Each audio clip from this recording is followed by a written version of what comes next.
Rebirth of my loyal king episode 10 Udaipur Tanusha villa. ओस की जब आंख खुली तो वो बेड पर थी। वो एकदम से उठकर बैठ गई। उसे याद नहीं था कि वो यहाँ कैसे आए। वो याद करने की कोशिश करने लगी और अपना ही सर पकड़ते हुए बोली, हम गाड़ी में थे, कुछ बात हो रही थी, मैंने उसे बता दिया और फिर। और अचानक उसे याद आ गया कि हाँ, वो बेहोश हो गई थी। वो खुद में ही बोली, शायद तिमिर ही यहाँ लाया होगा। उसने गहरी सांस ली और अपने बालों को सर के ऊपर करते हुए उठकर खड़ी हो गई और कमरे को ध्यान से देखने लगी।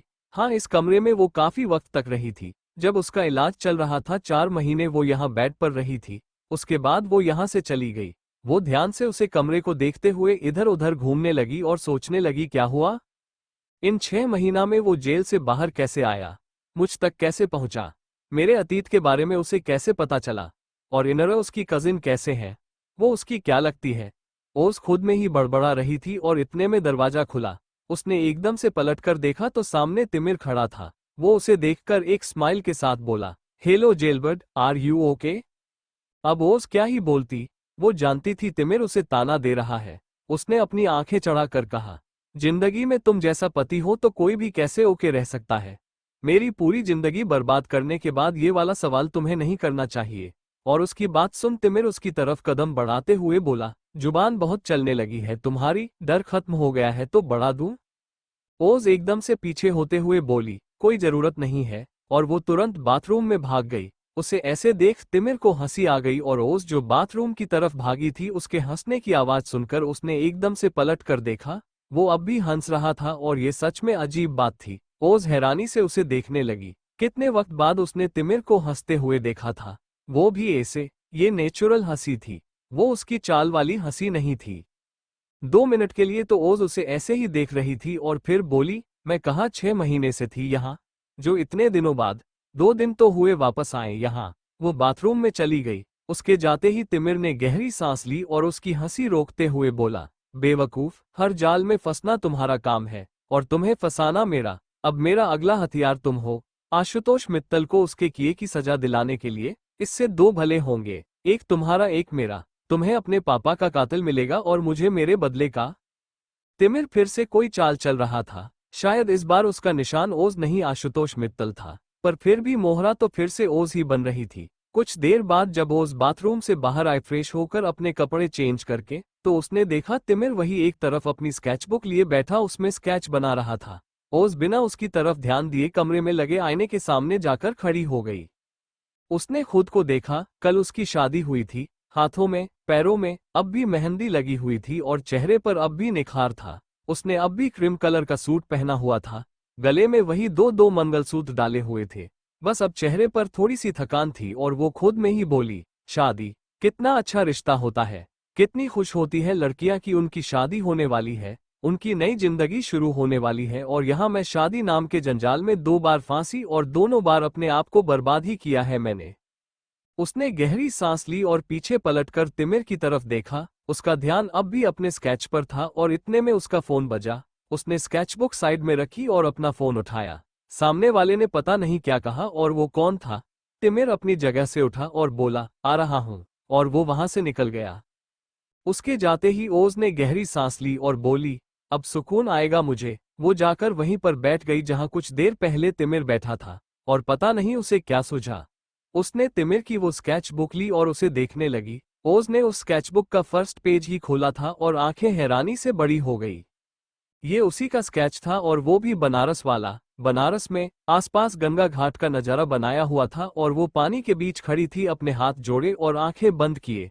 तिमिर की स्केच की एक बात थी कि उसकी स्केच में उसकी स्किल्स में इतनी सफाई थी कि चेहरे तक आराम से पहचाने जा सकते थे। ओज हैरान थी। वो खुद में ही बोली, इसने मुझे ऐसे कब देखा? इसके मिलने के बाद तो गई ही नहीं कभी वापस घाट पर। एक बार गई उसमें भी, और वो पल याद करने लगी जब उसने आशुतोष मित्तल को थप्पड़ मारा था। ओज ने अगला पेज पलट कर देखा, इस पर भी उसी का स्केच था। वो खुद में ही बोली, ये क्या है? उसने वापस थर्ड पेज पलटा, फोर्थ, फिफ्थ, सिक्स्थ, और हर पेज पर सिर्फ उसी की स्केच बनाई हुई थी।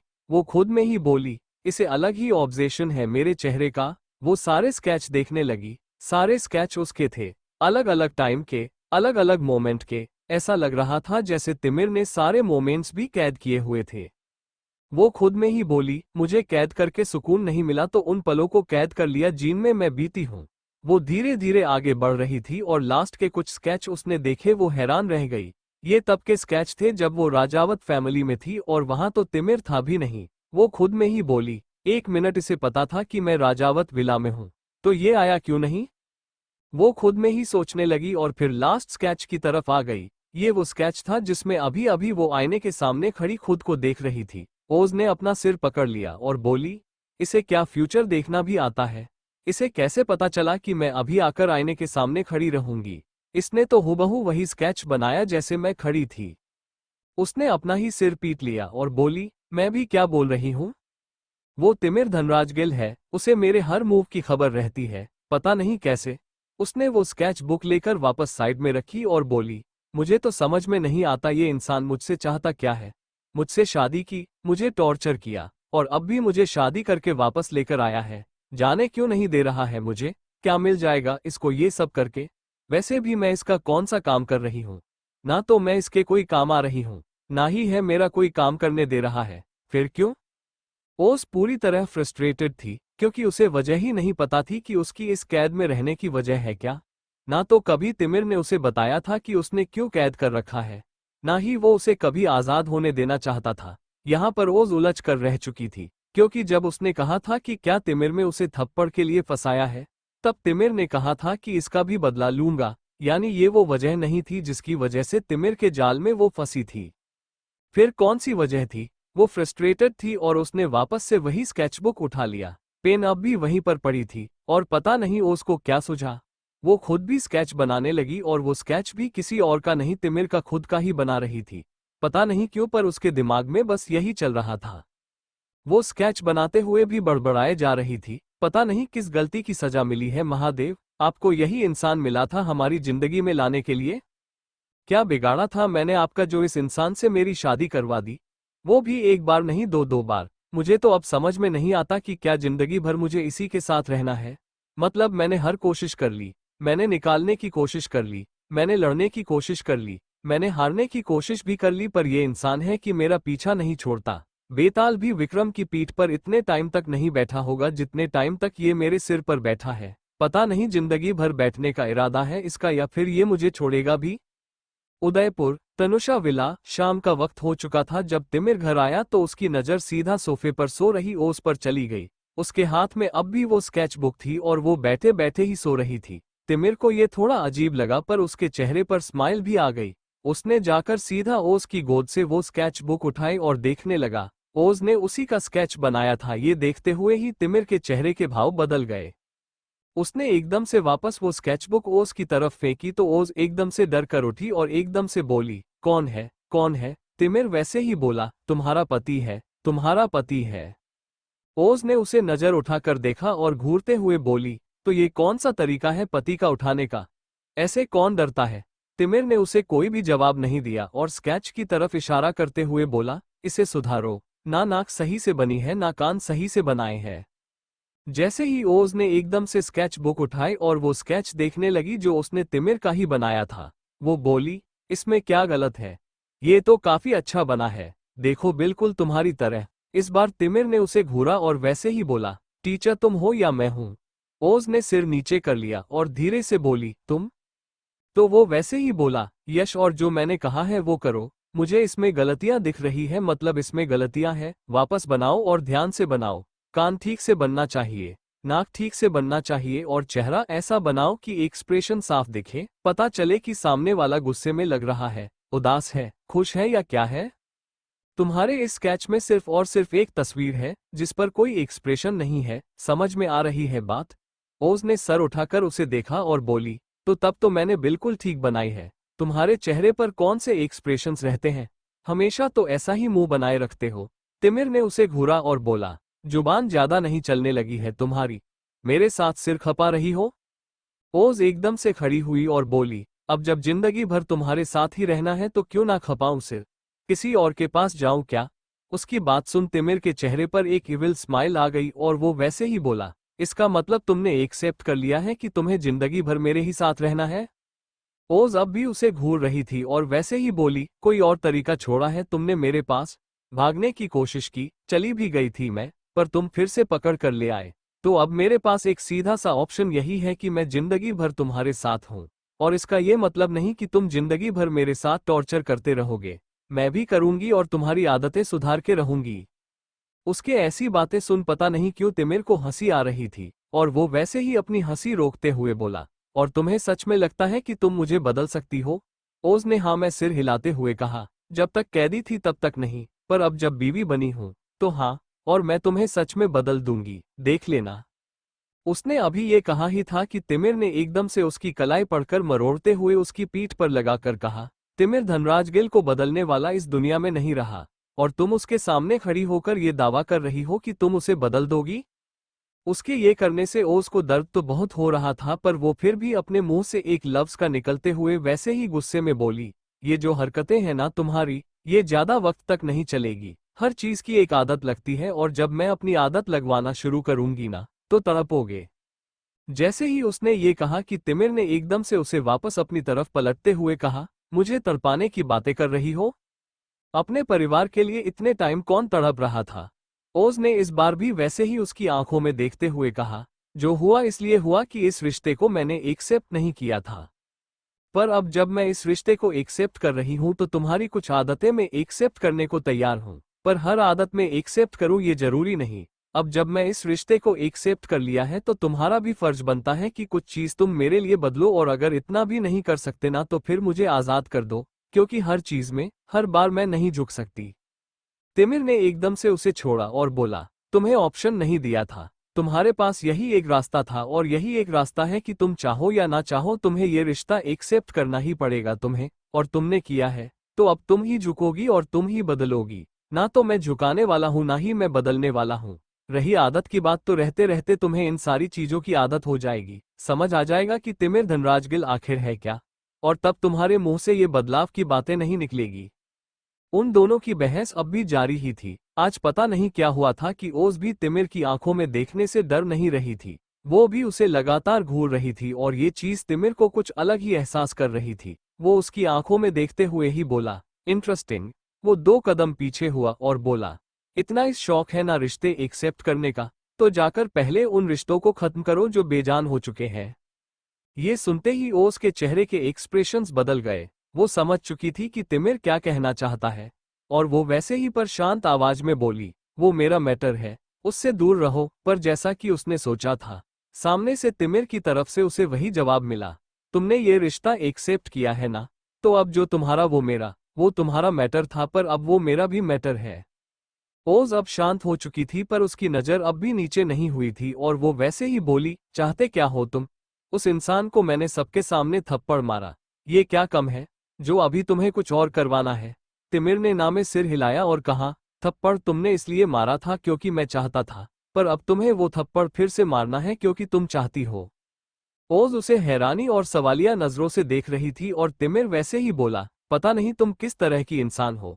तुम्हें पता है कि उस इंसान ने तुम्हारे बाप का मर्डर किया है, तुमने वो मर्डर अपनी आंखों के सामने होते देखा है, फिर भी उस इंसान को देखकर तुम्हारा खून क्यों नहीं खोलता? उसे जान से मार देने का दिल क्यों नहीं करता? वो बोल ही रहा था कि ओज बीच में बोली, क्योंकि मैं तुम्हारी तरह नहीं हूं, खून के बदले खून, बदले के बदले बदला, ये मेरा तरीका नहीं है। और वैसे भी नफरत को खत्म करने के लिए मोहब्बत जरूरी होती है। अगर मैं उस इंसान के साथ वही करूं जो उसने किया, तो उसमें और मुझ में फर्क क्या है? और उसके भी बोलते रहने के बावजूद उसकी बात काटते हुए तिमिर ने कहा, और मुझे कोई फर्क नहीं पड़ता अगर मैं उसकी तरह बन भी जाऊं तो। मेरे लिए जरूरी है कि सामने वाले इंसान ने क्या किया, वो जो मेरे साथ करेगा मेरी तरफ से उसे वही ट्रीटमेंट वापस मिलेगा। ओज अब शांत हो चुकी थी, और वो वैसे ही तिमिर को खामोशी से देखते हुए एक बार फिर बोली, पर उसने तुम्हारे साथ कुछ नहीं किया है, उसने मेरे डैड को मारा है। उसकी ये बात सुनकर इस बार तिमिर ने धीरे से कहा, उसने बहुत कुछ किया है मेरा, जिसका हिसाब उसे चुकाना पड़ेगा। पर ओज ने भी ये सुना, वो पूछना चाहती थी उससे कि ऐसा क्या किया है आशुतोष मित्तल ने उसके साथ, और वो कैसे जानता है कि आशुतोष मित्तल ने ही आलोक मित्तल का मर्डर किया है। पर फिर भी वो खामोश हो गई, क्योंकि बात सच में बहुत आगे बढ़ रही थी, तो हो सकता था कि इस चीज का नतीजा उसे अच्छा ना लगे। वो खामोशी से उसे देखने लगी, और इतने में बाहर से धर्म की आवाज आए, रूही बेटा शांत हो जाओ, देखो अभी आपकी ओजी आती ही होगी। अरे वो घर आ चुके हैं। वो आराम कर रही है, देखो तुम शांत हो जाओ। उसकी बातें सुनकर साफ पता चल रहा था कि शायद रूही जिद पर चढ़ गई है, और उसकी ये आवाज सुन ओज सीधा कमरे से बाहर निकाल गई। उसे जाते देख तिमिर ने बस एक ही वर्ड कहा, जेलबर्ड। उदयपुर तनुषा विला। ओज नीचे आए तो देखा धर्मा रूही को लेकर खड़ी थी और उसे खाना खिलाने की कोशिश कर रही थी, पर रूही इधर से उधर हो रही थी। उसने अपने दोनों हाथ सीने के आगे बांध रखे थे और अपना मुंह फुला कर रखा था। वो वैसे इधर उधर होते हुए बोल रही थी, ओजी ने गलत किया। वो जल्दी आने वाली थी पर वो नहीं आए। उसे मेरे साथ खाना खाना था पर वो नहीं आए। मुझे नहीं खाना। वो बड़बड़ा रही थी और धर्मा बेचारी उसके पीछे प्लेट लिए दौड़ रही थी। उन दोनों को ऐसे देख ओज सीधी धर्मा के पास आई और उसके हाथ से प्लेट ले ली। रूही को अब भी पता नहीं था। वो उनकी तरफ पीठ किए खड़ी थी और ओज ने वैसे ही कहा, मेरे हाथ से भी नहीं खाओगी? उसकी आवाज सुनते ही रूही ने एकदम से पीछे पलट कर देखा और बोली, ओजी, तुम आ गई। इतनी देर लगा दी तुमने। कब आने को बोला था और तुम कब आए हो? देखो मैं इंतजार करते करते थक गई। उसकी बातें सुन ओज मुस्कुराई और उसके मुंह में एक निवाला देते हुए बोली, मैं आ गई थी, पर था गई थी तो सो गई थी। वो उसे खाना खिला रही थी और रूही उसके हाथ से बड़े प्यार से खाना खा रही थी। उन दोनों को ऐसे देख धर्मा धीरे से बोली, बस ऐसे ही एक आपका और तिमिर बाबू का भी बच्चा हो, जिसे हम भी ऐसे ही अपने हाथों से खाना खिलाएं और वो हमारा ऐसे ही दुलारा बन जाए। रूही बिटिया से तो हम प्यार करते ही हैं, पर हमें भी इस घर के वारिस को देखना है। उसकी बातें ओज ने भी सुनी। उसके चेहरे पर कोई भाव नहीं था। उसने कोई रिएक्शन नहीं दिया। वो जानती थी कि उसे यहाँ रहना है तो ये एक ना एक दिन तो हो ही जाएगा। हाँ, भले ही उसने कहा था कि वो कभी ये नहीं करेगी, वो कभी भी तिमिर को कोई बच्चा नहीं देगी, बट अब जब उसने सब एक्सेप्ट किया ही था तो ये चीज भी उसने एक्सेप्ट कर ली थी। जबकि उसे नहीं पता था कि वो मां नहीं बन सकती। ऊपर से आ रहे तिमिर ने धर्म की बात तो नहीं सुनी थी और उसकी नजर ओज और रूही पर थी। ओज रूही को खाना खिला रही थी। तिमिर सीधा उन दोनों के पास चला आया तो रूही उसे देखकर बोली, मीर भाई, ओजी अपने हाथों से खाना खिला रही है, देखिए। तिमिर ने प्यार से उसके माथे को छुआ और बोला, आपको खिला रही है, मुझे थोड़ी ना। और उसने एक नजर ओज को देखा जिसने सिर उठाकर उसे देखा भी नहीं था। वो बस रूही को खाना खिलाए जा रही थी तो रूही बोली, इसमें कौन सी बड़ी बात है, अब खिला देगी। ओजी, मीर भाई को भी खाना खिलाओ। ओज ने प्यार से उसे देखा और बोली, वो बाद में खा लेंगे, पहले तुम खा लो। रूही ने तुरंत कहा, नहीं, वो मेरे साथ खाएंगे और आप ही उन्हें खिलाओगी। खिलाओ। अब ओज क्या ही बताती उस बच्ची को। कैसे समझती कि जितना नॉर्मल ये सब कुछ उसे लग रहा था इतना नॉर्मल कुछ था नहीं। उसने एक निवाला बनाया और हाथ तिमिर की तरफ बढ़ा दिया। तिमिर ने एक नज़र उसके हाथ को देखा और फिर पता नहीं क्या सोचने लगा। उसे ऐसे देखकर ओज ने कहा, बम नहीं है, खाना ही है, खा सकते हो। तिमिर ने पलकें झपकाई और चुपचाप वो निराला का लिया, पर खाते ही आंखें दो पल के लिए बोल ही कर ली। न जाने कितने ही वक्त बाद किसी के हाथों से ऐसे खाना खाया था। उसे कुछ याद आने लगा, कुछ धुंधली यादें। एक औरत एक बच्चे को अपने हाथों से ऐसे ही खाना खिला रही थी। वो उसके पीछे दौड़ते हुए बोल रही थी, तिमू खा लो, देखो अगर खाया नहीं ना तो मैं पूरे दिन तुम्हें खाना नहीं दूंगी, खा लो जल्दी से चलो। पर वो बच्चा बस आगे भागे जा रहा था। आखिरकार वो औरत जाकर सोफे पर बैठते हुए बोली, ठीक है मत खाओ, मैं भी नहीं खाऊंगी, फिर बीमार पड़ जाऊंगी और जब छोड़कर चली जाऊंगी ना तब तुम्हें समझ आएगा। उसकी बात सुनते ही वो बच्चा दौड़कर उसके पास आते हुए बोला, नहीं, आप मुझे छोड़कर कहीं नहीं जाओगी, मैं आपकी हर बात मानूंगा, जो आप बोलोगे वो करूंगा, बस आप मेरे पास रहोगे हमेशा, मैं आपके बिना नहीं रह सकता। वो रोनी सी सूरत बनाकर बोला तो वो प्यार से उस बच्चे के माथे को चूमते हुए बोली, मैं कहीं नहीं जा रही हूं तुम्हें छोड़कर, पर ऐसे तंग करते रहे ना तो चली जाऊंगी। और वो एकदम से हंस दी। उसने फिर से उसे बच्चे की तरफ निवाला बढ़ाया तो इस बार में बच्चा खाने लगा। तिमिर की आंख से पहली बार एक कतरा आंसू बहा, जो अचानक ओस के हाथ पर गिर जिसने उसे खाना खिलाने के लिए हाथ उसकी तरफ बढ़ाया था। उसने एकदम से अपने हाथ की तरफ देखा और फिर उसे। तिमिर ने तुरंत अपनी आंखों से आंसू पोंछे और खड़ा होते हुए बोला, बाद में, मुझे काम है, मैं आता हूं। और वो अपना चेहरा दिखाए बिना वहां से चला गया। यहाँ ओस, उसे विश्वास नहीं हुआ उसने तिमिर के आंसू देखे। उस इंसान के जो हमेशा सबको तंग करता रहता है, सबके आंसुओं की वजह बनता रहता है, आज उसने उसे इंसान को रोते देखा था। वो रोया था पर क्यों?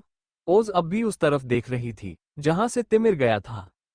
और वो मन ही मन बोली, तुम्हारे राज बढ़ते जा रहे हैं और मेरी बेचैनी, जब तक मैं ये पता नहीं लगा लेती कि तुम्हारा पास्ट क्या है, तुम मुझसे कैसे जुड़े हो, मेरी हकीकत जानते हो, अपनी सच्चाई क्यों छुपा रहे हो, आखिर हो कौन तुम, क्यों मजबूत बने बैठे हो, क्यों अपना पास्ट मुझसे छुपाए रखना चाहते हो, सब जानना चाहती हूँ और मैं जान कर रहूंगी। उसका ध्यान अचानक रूही की तरफ आ गया। वो उसे खाना खिलाने लगी पर दिमाग में अब भी तिमिर का वो चेहरा, वो आंसू पूछ रहा था और उसका आंसू जो ओस के हाथ पर गिरा, बस वही सब चल रहा था। यहाँ तिमिर सीधा वापस अपने कमरे में चला आया था और उसने सीधा अरहित को कॉल किया। अरहित ने 2 रिंग में ही फोन उठाते हुए कहा, तुम्हें पता है एक बहुत बड़ी खुशखबरी है तुम्हारे लिए। तिमिर ने वैसे ही कहा, बोलो। तो सामने से अरहित बोल, JD perfume umpire, a big perfume umpire जो नीलाम होने वाला है, क्योंकि ना तो उसके शेयर्स में कोई दम रहा ना कंपनी कुछ काम की रही, पूरी कंपनी लॉस्ट में जा चुकी है, कुछ भी नहीं बचा है उनके पास, बैंक करप्ट हो गई है पूरी कंपनी, और जो कर्जा ऊपर था उसके चक्कर में अब नीलामी होगी कंपनी की। भाई मुझे तो बड़ा सुकून मिला ये जानकारी, तुम बताओ तुम्हें क्या महसूस हो रहा है। तिमिर शांत था, उसके दिमाग में क्या चल रहा था और वो खुद में ही बोला, मैं बर्बाद करना चाहता हूँ जसवंत धनराज गिल को, पर किसी का सपना था ये जेडी अंपायर दुनिया तक फैले, इसी से नाम हो और इसी से पहचान, अब समझ में नहीं आ रहा कि करूं क्या। जसवंत धनराज गिल को बर्बाद कर दूं इस कंपनी को नीलाम होने देकर, या कंपनी को बचा लूं किसी का सपना पूरा करने के लिए। उसकी बात सुन अरहित बोला, जानता हूं, तुम्हारी माँ का सपना था ना, आंटी हमेशा चाहती थी कि तुम बड़े होकर जेडी अंपायर संभालो, इसे आगे बढ़ाओ, इसी से तुम्हें पहचान मिले और एक बहुत बड़े बिजनेसमैन बनो तुम, पर आगे चलते चलते तुमने आर्ट को अपना साथी बना दिया। क्या तुम आंटी का सपना पूरा करना चाहते हो? तिमिर खामोश था, वो 2 पल चुप रहा और बोला, अगर मैंने ये किया तो जसवंत धनराजगिल को लगेगा मैं कमजोर पड़ गया हूँ, पर मैं कमजोर नहीं पड़ना चाहता, मैं चाहता हूँ कि ये कंपनी नीलाम हो जाए, ताकि वो अपनी बनाई मेहनत पर, अपने सालों की लगन पर किसी और का हक होते देखे और बस मर जाए, इतना सदमा ले, घुट घुट कर इतना जिए कि उसे मौत आ जाए और उसे पता भी ना चले। अंपायर मैं फिर खड़ा कर सकता हूँ और वो परफ्यूम अंपायर ही होगा, जरूरी नहीं है, मैं अपनी माँ का सपना भी पूरा करूंगा, पर जसवंत धनराज गिल को बर्बाद करने के बाद। अरहित कुछ सोचते हुए बोला, इसका मतलब तुम बिजनेस में वापस कम रखोगे? 30 साल के तो हो चुके हो, 8 ही संभालो ना, क्यों करोगे बिजनेस में? और वैसे भी अभी बहुत कुछ बाकी है, अभी तो उस विक्रम वत्सल को भी सबक सिखाना है, अभी तो आशुतोष मित्तल जिंदा बैठा है, बहुत कुछ बाकी है, तुम कब शुरू करोगे ये सब? तिमिर कुछ सोच रहा था और वो वैसे ही कहीं खोए हुए बोला, शुरुआत हो चुकी है, तुम्हें सच में लगता है कि मैंने सिर्फ 8 ही किया? मेरी माँ का सपना मैं कैसे भूल सकता हूँ, वो भी हो रखा है, बस बाहर बाद में आएगा, तब जब जसवंत धनराज गिल बर्बाद होगा। उदयपुर, तनुषा विला। तिमिर सारा दिन अपनी स्टडी रूम में था और ओज रूही के साथ वक्त बता रही थी। वो रूही को सुलाकर जब अपने कमरे में आए तो दिमाग में यही सारी चीज चल रही थी कि तिमिर का सच पता कैसे लगाए। उसे समझ नहीं आ रहा था कि वो कैसे सब कुछ अपने सामने लाए। तिमिर उसे बताने वाला नहीं था, पर फिर और कौन? वो यही सोच रही थी कि अचानक उसके दिमाग में सत्या का ख्याल आया। वो एकदम से बोली, डॉक्टर सत्या, तिमिर की मासी, उन्होंने उस दिन भी कहा था कि तिमिर को पैनिक अटैक आते हैं। आग देखकर, इसका मतलब उन्हें जरूर तिमिर की सारी सच्चाई पता होगी। वो मुझे जरूर कुछ ना कुछ बता सकती है। अगर मैं उनसे मिलूं तो मुझे पता चल जाएगा कि तिमिर का पास्ट क्या है। शायद पता चल जाएगा, या फिर दादाजी को भी तो सब पता है। मुझे उन्हीं से पूछना पड़ेगा कि तिमिर उनसे नफरत करता क्यों है। हाँ, यही सही रहेगा। ओज ने यही सब सोचते हुए एकदम से अपना फोन उठाया, पर अचानक रुककर वो खुद में ही वापस बोली, नहीं, फोन पर बात नहीं कर सकती, तिमिर को पता चल जाएगा, पर वो मुझे मिलने भी तो नहीं जाने देगा। भला अपनी ही मासी और दादाजी से वो क्यों मिलने देगा मुझे? पता है कि मैं उसकी सच्चाई पता लगाने की कोशिश जरूर करूंगी। नहीं, मुझे कुछ और सोचना पड़ेगा, कुछ ऐसा कि मैं डॉक्टर सत्या से मिल भी लूं और तिमिर मुझे रोक भी ना पाए। पर क्या? मैं कैसे करूं ये सब? ओज इसी सारी सोच में थी और अचानक उसके दिमाग में कुछ आया। वो एकदम से खुश होते हुए बोली, यस, ये आइडिया जरूर काम करेगा। मुझे पता है अगर तिमिर को एहसास हुआ तो वो किसी और को नहीं बुलाएगा। पर उसके चेहरे पर उदासी छा गई और वो खुद में ही बोली, कोई बात नहीं, अगर इस रिश्ते को बेहतर बनाना है तो तिमिर को पूरे तरीके से जानना होगा, और उसके लिए ये झूठ भी चलेगा। वो स्टडी रूम की तरफ चली गई। यहाँ तिमिर जो कोई फाइल पढ़ रहा था, पता नहीं वो फाइल किस चीज की थी, पर उसे पढ़कर खुद में ही बुदबुदाया, जेडी एम्पायर नीलाम होगा और तनुषा एम्पोरियम्स हर जगह होंगे। मेरी माँ का सपना भी पूरा होगा और तुम्हारी बर्बादी भी होगी जसवंत धनराज गिल। और अचानक नजर ओस पर चली गई जो भागते हुए दरवाजे तक आई थी। वो हौंफ रही थी। उसे ऐसे देखकर तिमिर की आंखें छोटी हो गई। उसने फाइल बंद करके खड़ा होते हुए कहा, ये क्या हरकत है? माना कि बेवकूफ हो पर बच्चों की तरह बिहेव करने की जरूरत नहीं है। उसकी बात सुन ओज ने हौंफते हुए ही नामे सिर हिलाया और बोली, नहीं मैं। वो हौंफ रही थी। उसे ऐसे देखकर तिमिर ने अपना हाथ दिखाकर रोकते हुए कहा, पहले सांस ले लो फिर बोलो। ओज रुक गई। वो कुछ देर खुद को शांत करती रही और फिर बोली, मुझे बहुत चक्कर आ रहे थे, उल्टियां भी हो रही थी और अचानक मुझे याद आया कि मेरे पीरियड्स भी मिस हो गए। मैं सोच रही थी कि कहीं मैं प्रेग्नेंट ना हूं। मुझे लगता है मुझे डॉक्टर से चेक कराना चाहिए। जैसे ही तिमिर ने ये सुना उसके चेहरे के एक्सप्रेशन चेंज हो गए। वो वापस अपनी फाइल खोलकर बैठते हुए बोला, कुछ उल्टा पुल्टा खा लिया होगा। प्रेग्नेंट नहीं हो तुम, जाओ। उसे ऐसे देखकर ओस के चेहरे के एक्सप्रेशन भी चेंज हो गए। वो उसके पास आते हुए बोली, अरे ये क्या बात हुई? सारे सिम्टम्स तो प्रेगनेंसी वाले हैं, तो एक बार चेक करने में क्या चल जाता है? बुलाओ ना किसी फीमेल डॉक्टर को, मुझे चेक कर लेंगे तो मुझे भी भरोसा हो जाएगा कि मैं हूं कि नहीं। तिमिर ने बिना उसकी तरफ देखे कहा, मैंने कहा ना तुम प्रेग्नेंट नहीं हो, जाओ यहां से, दिमाग मत खराब करो मेरा। उसे ऐसे देखकर ओज ने एकदम से उसके हाथ से फाइल खींचते हुए कहा, क्या हरकत है? हमेशा तो बच्चा बच्चा करते रहते थे, आज जब मैं बोल रही हूं कि हो सकता है मैं प्रेग्नेंट हूं, तो विश्वास क्यों नहीं कर रहे हो? और तुम डॉक्टर नहीं हो जो तुम ऐसे ही बता दो कि मैं प्रेग्नेंट नहीं हूं। किसी लेडी डॉक्टर को बुलाओ, वो चेक करेगी मुझे बहुत अजीब सी फीलिंग आ रही है, शायद मैं प्रेग्नेंट हूं। उसे ऐसे देखकर तिमिर ने उसके हाथ से वापस फाइल खींची और गहरी सांस लेते हुए बोला, मुझे किसी भी डॉक्टर से पूछने की जरूरत नहीं है। मुझे पता है तुम प्रेग्नेंट नहीं हो सकती तो बस नहीं हो सकती। अब जाओ और चुपचाप जाकर आराम करो। शायद कुछ उल्टा पुल्टा खा लिया है, इसीलिए प्रॉब्लम हो रही है। वो जैसे ही जाने के लिए वापस पलटा कि ओज में उसका हाथ पकड़ लिया और उसे वापस अपनी तरफ घूमते हुए बोली, क्यों नहीं हो सकती? उसने ये काफी जोर से कहा था जैसे गुस्से में, और उसकी इस हरकत पर तिमिर को शायद गुस्सा आ गया। उसने खुद को शांत करने की कोशिश करने के लिए अपनी आंखें मिची और गहरी सांस ली और फिर वापस ओस की तरफ देखकर बोला, मैंने कहा ना तुम प्रेग्नेंट नहीं हो, तो इसका मतलब नहीं हो। और वैसे भी तुम्हारे कोई सन्स नहीं प्रेग्नेंट होने वाले। 6 महीने से तुम मेरे पास नहीं थी, तुम्हें यहाँ पर आए 3 दिन हुए हैं, तो प्रेग्नेंट नहीं हो सकती। सुना तुमने, अब जाओ यहाँ से। उसकी बात सुनकर अचानक ओस को रियलाइज हुआ कि हाँ, तिमिर सही बोल रहा है। 3 ही दिन तो हुए उसे यहाँ आए, और 6 महीने से तो वो वहां थी। वो प्रेग्नेंट कैसे हो सकती है? वो खुद में ही बड़बड़ाने लगी, ये भी सही है, पर फिर सारे सिम्टम्स तो है, हो सकता है मैं कल की वजह से प्रेग्नेंट हो गई।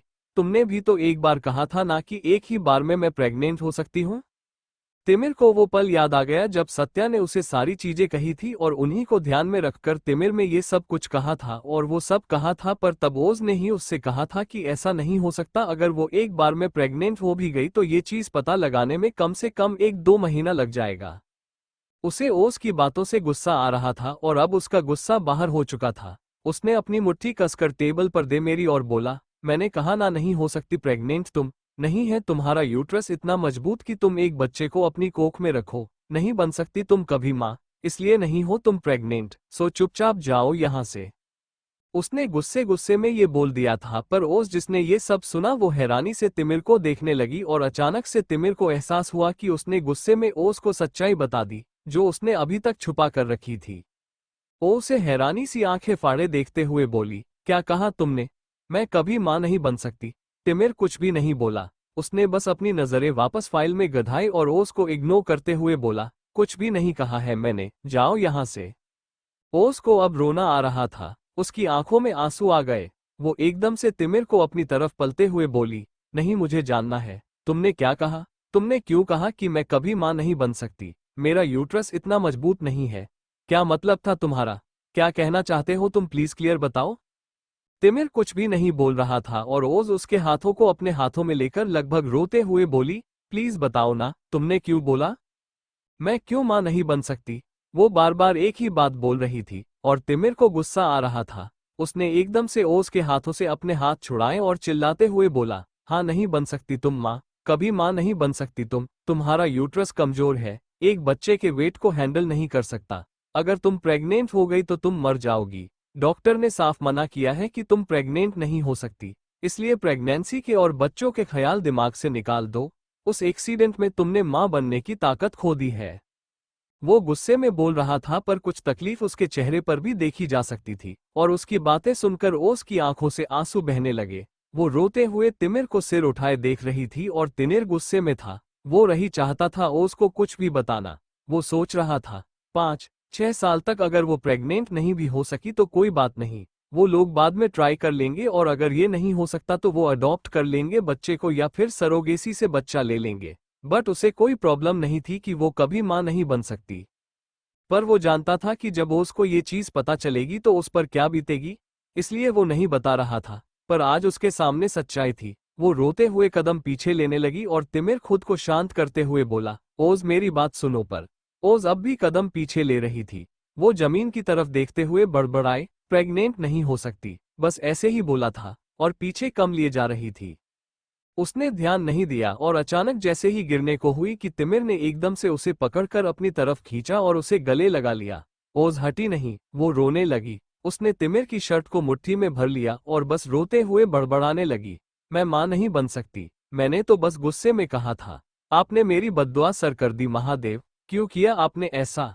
मैं मां बनना चाहती हूँ, मैं भी अपना बच्चा चाहती हूँ।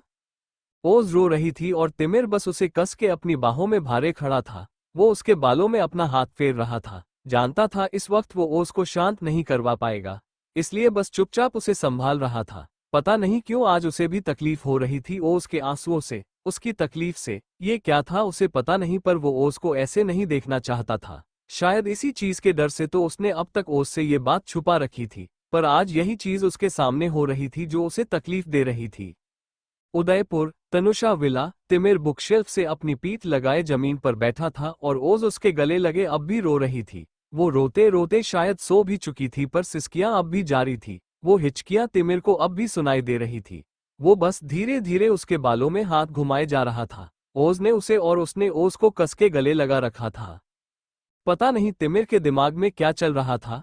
उसके चेहरे पर कोई भाव नहीं था, जैसे कुछ गहराई से वो किसी चीज के बारे में सोच रहा हो। उसकी नजर अनायास ही घड़ी की तरफ चली गई। काफी वक्त हो गया था और ओज ऐसे ही उसे गले लगाए रो रही थी और फिर रोते रोते ही सो भी गई थी।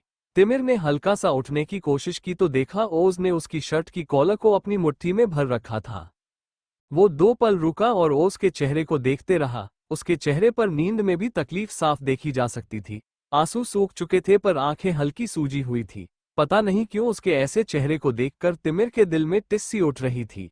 वो मन ही मन बुदबुदाया, ये क्या हो रहा है मुझे? ये चेहरा इतना इफेक्ट क्यों कर रहा है दिल को? उसने धीरे से उठते हुए ओज को अपनी गोद में उठा लिया और उसे लेकर बेडरूम की तरफ चला गया। ओज अब भी गहरी नींद में थी। तिमिर ने उसे लेकर बेड पर लेटाया और जाकर दरवाजा बंद कर दिया। उसने वापस आकर ओज को अच्छे से ब्लैंकेट ओढ़ना चाहा तो ओज ने उसका ही हाथ पकड़ लिया। तिमिर ने हाथ रखकर ओज के चेहरे की तरफ देखा तो वो हल्के से अपनी आंखें खोलकर तिमिर को ही देख रही थी। तिमिर कुछ बोल नहीं पाया, वो ऐसे ही एकटक ओज को देखता रहा। ओज धीरे से बोली, मुझे जरूरत है तुम्हारी, आई वॉन्ट यू। बस उसने अपनी आंखें बंद कर ली। वो गहरी सांस भर रही थी जो कि तिमिर को भी महसूस हो रही थी। तिमिर उसी के पास बैठ गया और धीरे से उसके चेहरे से बालों को कान के पीछे करते हुए बोला, जरूरी नहीं, अगर ये हुआ तो शायद तुम खुद से भी नफरत करो। उसकी बात सुन ओज ने वैसे ही आंखें नीचे हुए ही कहा, अपने आप से नफरत तो मैं कब की कर बैठी हूं, अब तो बस एक उम्मीद बची है कि मुझे तुमसे मोहब्बत हो जाए। तिमिर कुछ भी नहीं बोल पाया। उसने झुककर धीरे से ओज के होठों पर अपने होंठ रख दिए। ओज कुछ भी नहीं बोली। उसका हाथ जिससे उसने तिमिर के हाथ को पकड़ रखा था वो धीरे धीरे उसकी गर्दन तक चला गया। वो तिमिर का साथ देने लगी थी। तिमिर ने उसे किस करते हुए भी बिना अपनी किस ब्रेक किए अपने शर्ट के बटन खोलने शुरू कर दिया। उसने अपनी शर्ट निकालकर साइड में रखी और अपनी बेल्ट को खोलकर पास में जल रही लैंप को उसने बुझा दिया और वो भी ओज के करीब आ गया। कुछ ही देर में दोनों के कपड़े जमीन पर थे और दोनों ब्लैंकेट के अंदर एक दूसरे में उतरते जा रहे थे, एक दूसरे से शिकायत करते जा रहे थे। ओज की हालत ऐसी थी कि उसे खुद पता नहीं चला कि उसने तिमिर का सहारा क्यों मांगा, पर फिलहाल उसे सच में इस रात की जरूरत थी। दोनों की रात ऐसे ही हसीन लम्हों में गुजरते सुबह जब ओज की आंख खुली तो उसने देखा तिमिर उसके पास नहीं था। ओज धीरे से उठकर बैठी और कल जो कुछ भी हुआ उसे याद आने लगा। वहां स्टडी रूम में तिमिर ने उसे उसकी कौन सी सच्चाई बताई थी और फिर यहाँ कमरे में क्या हुआ, उसे सब कुछ याद आ रहा था, जैसे कोई रील उसके सामने चल रही है। ओज ने अपने बालों को अपने हाथों से पीछे की ओर करते हुए धीरे से कहा, एक और खंजर की तरह चुभने वाली सच्चाई मेरी जिंदगी में डाल दी, अब इसका क्या करूंगी। वो धीरे धीरे उठी और बाथरूम में जाकर सीधा शॉवर के नीचे खड़ी हो गई और खुद को शांत करने की कोशिश करने लगी। उसे सब कुछ धीरे धीरे याद आ रहा था। आज तक उसके साथ क्या क्या हुआ, कैसे कैसे हुआ। सबसे पहले उसने अपने ही पिता को अपनी आंखों के सामने मरते देखा, फिर उन्हीं के खूनी को अपना पिता बनते देखा। अपनी जिंदगी तो उसने झूठ पर बताई थी कि शायद वो इन सबको भूल जाए, शायद आशुतोष मित्तल कोई वजह दे दे कि उसने उसके पिता को क्यों मारा। पर यह सिर्फ झूठ था, असली सच्चाई तो उसके सामने थी, पर पता नहीं क्यों वही सबसे भाग रही थी। फिर उसकी जिंदगी में तिमिर धनराजगिल ने कदम रखे और उसके आने के बाद तो क्या ही कहना। ओस की जिंदगी ने ऐसी करवट बदली कि ना रोने के लिए आंसू बच्चे, ना हंसने के लिए मुस्कुराहट। उसकी पहचान, उसकी डिग्निटी, सब कुछ उससे छिन गया। उसका एक सपना कि उसे आर्टिस्ट बनना है, कहीं ना कहीं वो बच गया था, जिसे शायद तिमिर खुद पूरा करवाएगा, उसको उम्मीद थी। पर वो तो इंस्टीट्यूट भी नहीं जा रही थी, आर्ट गैलरी भी नहीं जा रही थी, कोई पेंटिंग भी बनाना उसने छोड़ दिया था। स्केच उसने कल परसों बनाया था, पर अब क्या, कुछ भी नहीं। एक माँ बनने का हक था, वो खुद ही अपने आप से छीन बैठी। ऐसा लग रहा था जैसे अब उसकी जिंदगी में कुछ भी नहीं बचा था, कुछ भी नहीं। इंसान खुद कुछ हो ना हो, पर अगर वो अपने आप से एक इंसान बना पाए तो ये भी उसके लिए एक नसीब की बात होती है। पर ओस से ये हक भी छीन चुका था। वो काफी देर शॉवर के नीचे खड़ी यही सब सोचती रही कि वो क्या करेगी, कैसे रहेगी। कुछ भी तो नहीं बचा उसकी जिंदगी में। वो खड़ी हुई और खासकर जाकर रेडी होकर वो नीचे चली आई।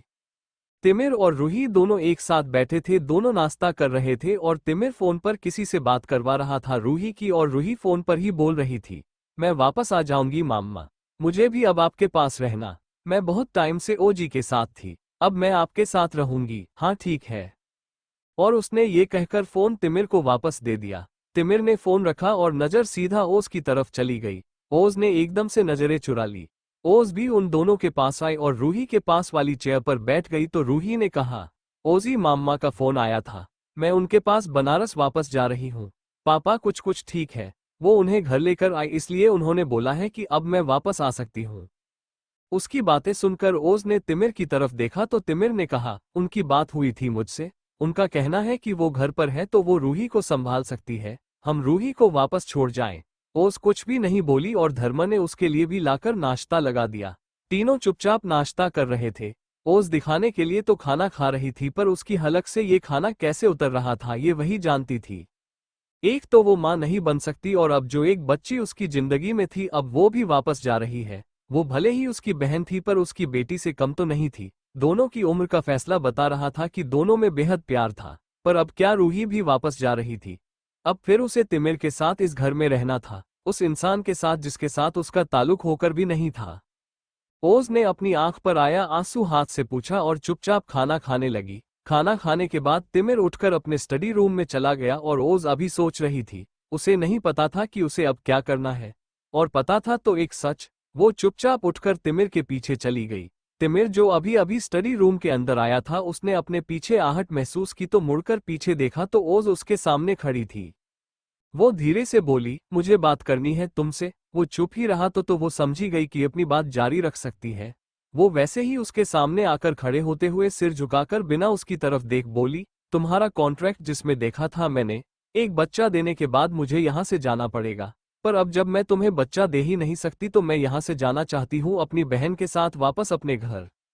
जैसे ही तिमिर ने ये सुना उसके चेहरे के एक्सप्रेशंस चेंज हो गए और ये साफ बता रहे थे कि उसे ओज की बात जरा भी पसंद नहीं आई। ओज जो नजरें नीचे किए खड़ी थी वो इस बात से अनजान थी कि तिमिर ने उसकी बात को कैसे लिया, और वो वैसे ही बोलती रही, तुम्हें एक बच्चा चाहिए था जो मैं तुम्हें नहीं दे सकती, दूसरी शादी कर लो जो तुम्हें बच्चा दे पाए। हम दोनों के बीच जो रिश्ता बना, जैसे बना, जो बना हुआ है, मैं उन सबको भूल जाना चाहती हूँ, तुम्हारी जिंदगी से हमेशा हमेशा के लिए चले जाना चाहती हूँ। और इसलिए वो बोल रही थी कि एक जोर की आवाज हुई। ओज ने एकदम से डरकर ऊपर देखा और हैरान रह गई। उदयपुर, तनुषा विला। तिमिर ने अपने पास टेबल पर पड़ा वो पेपरवेट जोर से ओस की तरफ फेंका था जो उसके पीछे लगे कांच पर जाकर लगा था। कांच पूरा चकनाचूर होकर नीचे गिर चुका था और उसी के साथ पेपरवेट भी। और यही वो आवाज थी जिसकी वजह से ओस डरी थी। वो हैरानी से तिमिर को देखने लगी और अब जाकर उसे एहसास हुआ कि तिमिर गुस्से में था। उसकी आंखें ब्लड शॉट रेट हो चुकी थी और शरीर हल्का का कांप रहा था। ओस को समझ में नहीं आया कि उसने ऐसी तो कोई भी बात नहीं बोली जिससे तिमिर को इतना गुस्सा आ जाए, फिर ये क्या था। वो बेचारी अब भी अपनी सोच में गुम डरी नजरों से तिमिर को देख रही थी। और तिमिर ने एकदम से जाकर उसका गला पकड़ा और उसे पीछे उस टूटे हुए दराज से लगाते हुए बोला, दिमाग खराब है तुम्हारा, इसलिए तुम्हें सच्चाई बताई थी कि तुम ये बकवास करो। ओस को कुछ भी समझ में नहीं आया कि वो क्या बोले। वो अब भी डरी नजरों से अपना सर उठा तिमिर को देख रही थी जिसने उसका गला कस के पकड़ रखा था। वो तिमिर के हाथ को अपने गले से हटाने की कोशिश कर रही थी पर तिमिर तो जैसे अलग ही गुस्से में था और वो ओस की आंखों में देखते हुए वैसे ही बोल, listen I have to told you कि मुझे कोई फर्क नहीं पड़ता कि तुम क्या चाहती हो। मैंने तुम्हें सच्चाई बताई क्योंकि प्रेगनेंसी के नाम पर दिमाग खराब कर रही थी तुम मेरा।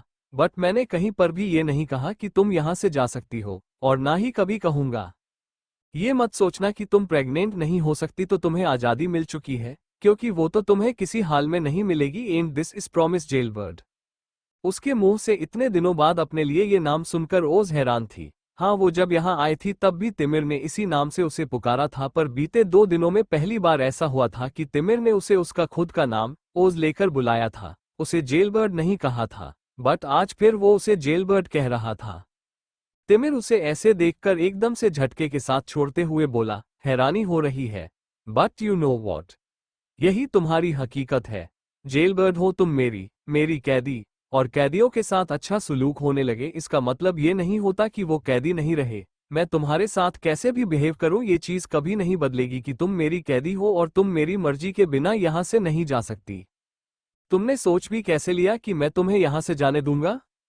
लास्ट सेंटेंस उसने चिल्ला कर कहा था, जोर से टेबल पर हाथ मारते हुए। ओज एकदम से डर ही गई थी।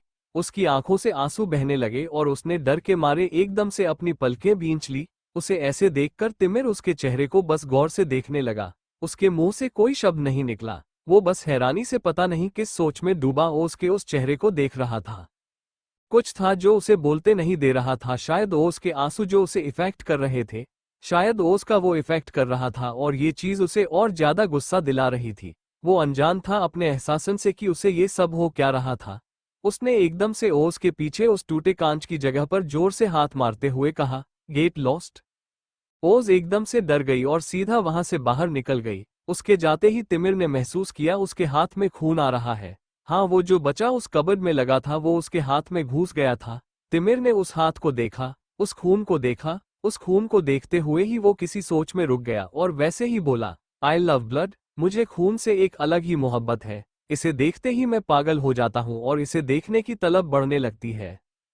तो ये कौन सी तलब है जो तुम्हें देखकर होने लगी है? क्यों तुम सामने नहीं होती तो तुम्हारा ख्याल आता है? क्यों जब तुम सामने होती हो तो बस तुम पर नजर ठहर जाती है? कौन सी चीज है जो मुझे इतनी बड़ी लग रही है? क्यों मैं तुम पर गुस्सा नहीं कर पा रहा? क्यों मैं जो तुम्हें कहना चाहता हूँ वो नहीं कह पा रहा? उसके सामने एक बार फिर से ओस का वो रोता हुआ चेहरा घूम गया। तिमिर ने एकदम से स्टडी रूम में पड़े उस टेबल पर जोर से लात मारी। वो काफी पीछे सरका और सारा सामान टेबल से नीचे गिर गया। ये पहली बार हुआ था कि उसने अपने स्टडी रूम में ये किया था। उसने एकदम से अपने सिर पर हाथ रखा और खुद को शांत करने की कोशिश करने लगा। उसका खून वाला हाथ ही उसने अपने सिर पर रख दिया था जिससे उसके सिर पर भी उसका ब्लड लग गया था। तिमिर ने गहरी सांस ले ली, खुद को शांत कराया और सीधा बाहर निकाला और अपने कमरे में चला आया। वो जैसे ही कमरे में आया उसने महसूस किया सिसकियां गूंज रही थी। तिमिर को अच्छे से पता था कि ये कौन है। शायद स्टडी रूम से निकालकर ओज यही आई थी और अब यहाँ पर बैठकर रो रही थी। तिमिर ने अपनी आंखों मिचली और दांत पीसते हुए भी वो खुद को शांत कर रहा था। कोशिश कर रहा था कि वो ओज पर गुस्सा ना करे या उसे कुछ कहे ना, पर उसका गुस्सा आपे से बाहर हो रहा था और इतने में उसके कानों में एक आवाज पड़ी, तुमने फिर चोट कैसे लागी? ये रोती हुई ओस की आवाज थी। शायद उसने तिमिर की तरफ सिर उठाकर देखा था और उसके सिर पर उसे ब्लड को देखकर उसे लगा कि तिमिर के सिर में चोट आई है। वो रोते हुए भी खड़ी हुई और तिमिर के पास चली आई। उसे अपनी तरफ आते देख तिमिर ने 2 कदम पीछे लिए तो ओज हैरान रह गई और तिमिर उसे देखकर बोला, कुछ नहीं हुआ है, हाथ की चोट का ब्लड लगा है। उसने अपने उल्टे हाथ को अपने सिर पर घूमते हुए उस ब्लड को साफ किया तो ओज की नज़र उसके हाथ पर लगी चोट पर चली गई।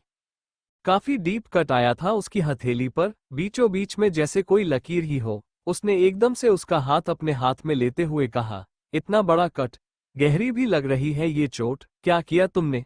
पूरी लकीर बन गई है खून की। वो उसके हाथ को देख रही थी और तिमिर वैसे ही बिना किसी भाव के बोला, मेरी लकीरों में वैसे ही खून के अलावा और कुछ भी नहीं है। ओस को कुछ समझ नहीं आया पर शायद उसे एहसास था कितनी तिमिर किस चीज के बारे में बोल रहा था। ओस कुछ बोले बिना उसे बस चुपचाप देखने लगी और तिमिर ने उसके हाथ से अपना हाथ छुड़ाते हुए कहा, छोड़ो मुझे। मैंने पहले भी कहा है मुझे छोटी चोटों पर बड़े रिएक्शन देने की आदत नहीं है और तुम्हें भी ये करने की जरूरत नहीं है। पर वो एकदम से उसका हाथ पकड़ते हुए बोली, और मैंने भी पहले भी कहा है कि छोटी चोट जब नासूर बन जाए तो वो दर्द देती है, फिर उसे एक्शंस या रिएक्शन से कोई फर्क नहीं पड़ता। बैठो यहाँ। उसने जबरदस्ती तिमिर को बेड पर बैठाया और खुद फर्स्ट एड किट लेने चली गई थी। तिमिर उसे बस चुपचाप खामोशी से देख रहा था। कुछ देर पहले जो ओस डरी सहमी सी रोते हुए इस कमरे में आई थी, अब वो तिमिर पर हक जमा रही थी। आंखों में आंसू अब भी थे और चेहरे पर तकलीफ थी पर पूरा नहीं था। उसके चेहरे पर उस तकलीफ और आंसुओं के अलावा एक फिक्र भी थी, शायद तिमिर के लिए। और उसे ऐसे देखकर तिमिर एकदम से बोला, तुम्हें मेरी फिक्र क्यों हो रही है? Thank you for listening. मुझे उम्मीद है आपको ये स्टोरी पसंद आई होगी। अगर आपको पसंद आई है तो प्लीज़ लाइक और कमेंट करना ना भूलें और मोर स्टोरीज के लिए सब्सक्राइब करें। मिलते हैं नेक्स्ट वीडियो में।